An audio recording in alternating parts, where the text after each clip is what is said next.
Hey friends, Sam Haymeyer for Test Driven TV. Today I've got something very special. It's the 2014 Lexus LX570 luxury SUV. And luxury it is. I've got semi-aniline leather, lots of mahogany wood, and creature comforts that really make my life very comfortable behind the wheel. And that 19-speaker Mark Levinson sound system, that's better than most home theaters that I've sat in. And really, for $90,000, this SUV ought to have all those things. But the big question is, for $90,000, can you still take it off-road and treat it like a truck? Well, let's find out.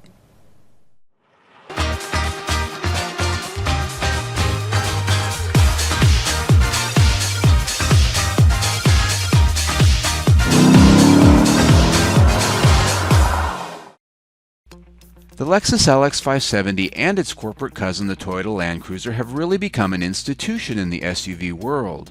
Much like the Range Rover or Mercedes-Benz G-Wagon, it represents a heritage of well-traveled lore and off-road legend.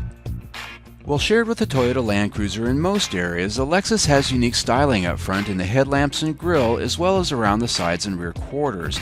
Tail lamps and wheels, trims and features set the LX570 upscale just a bit.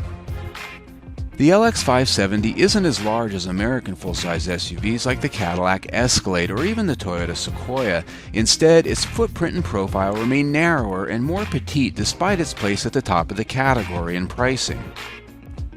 The size and silhouette are part of its long-standing international market presence in places like Africa, the Middle East, and Europe, where size doesn't mean everything. There, the ability to navigate truly rough terrain and narrow paths is a must.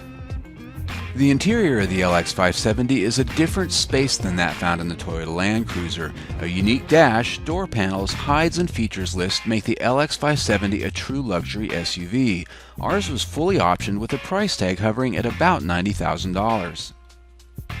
What you get for that price is sumptuous leather seating, genuine wood trim virtually everywhere, and a level of fit quality commensurate with the class.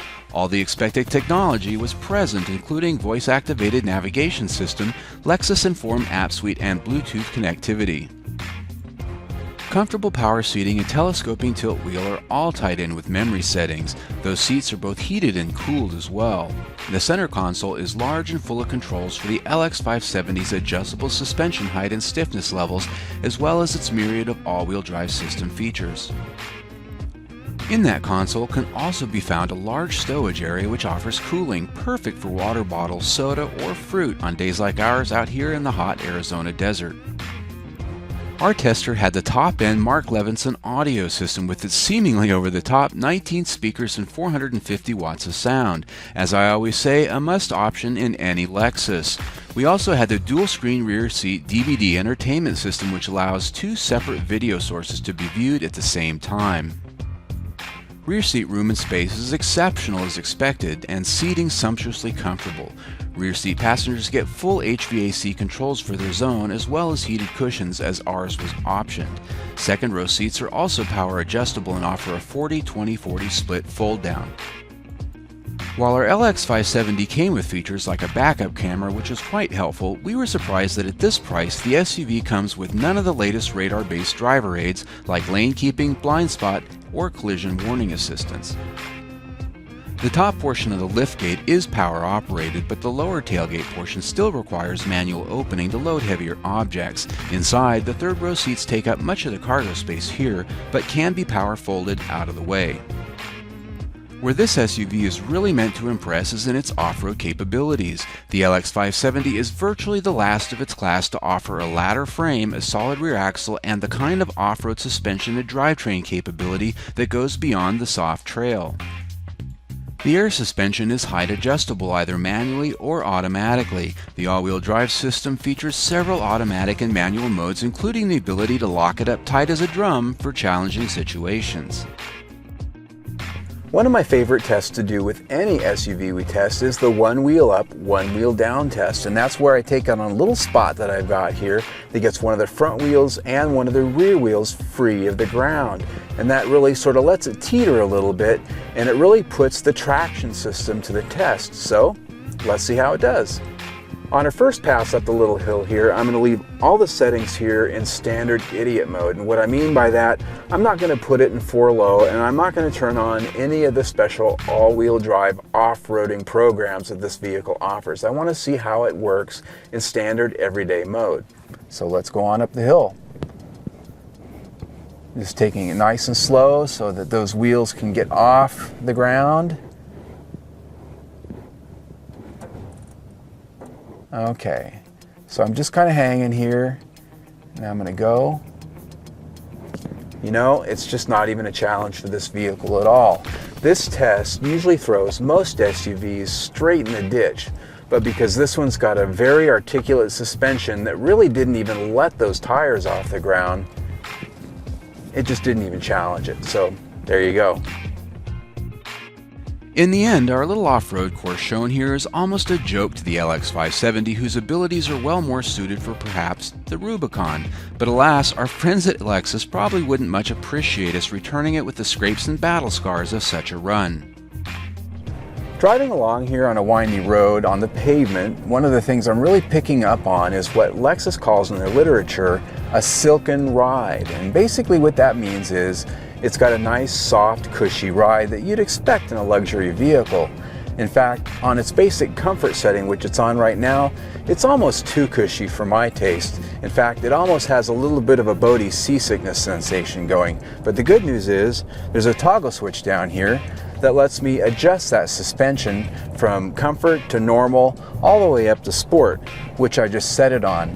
And basically what that does is each setting as you go up, it stiffens up the suspension and takes out some of that boatiness. And so it really just allows you to tune it into your own liking.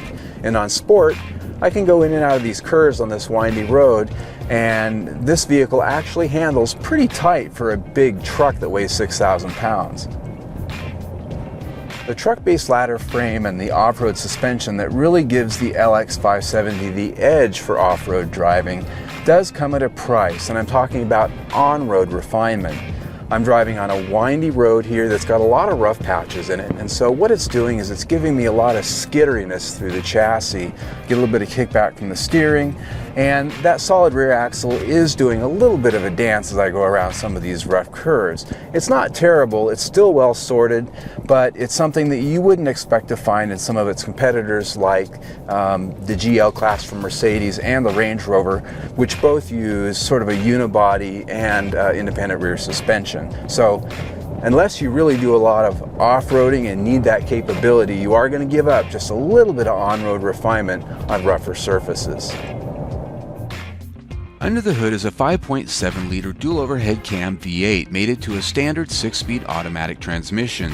The powertrain is shared with many Toyota products, including the Tundra pickups, Sequoia, and Land Cruiser.